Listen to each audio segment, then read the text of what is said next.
Gemini లేదా మిథున రాశి ఫలం. ఆరోగ్య ఆశీర్వాదాలు. 2024లో మీరు మీ ఆరోగ్యం గురించి అజాగ్రత్తగా ఉండకూడదు. రాహువు మరియు కేతువులు సంవత్సరం మొత్తం 10వ మరియు 4వ గృహాలలో ఉంటారు, మరియు ఈ కారణంగా జీవనశైలి వ్యాధులు మిమ్మల్ని ఇబ్బంది పెడతాయి. మీరు మార్చిలో అనారోగ్యానికి గురవుతారు.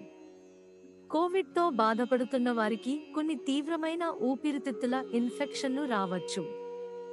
సంవత్సరాంతంలో కాలు నొప్పి మిమ్మల్ని ఇబ్బంది పెట్టవచ్చు.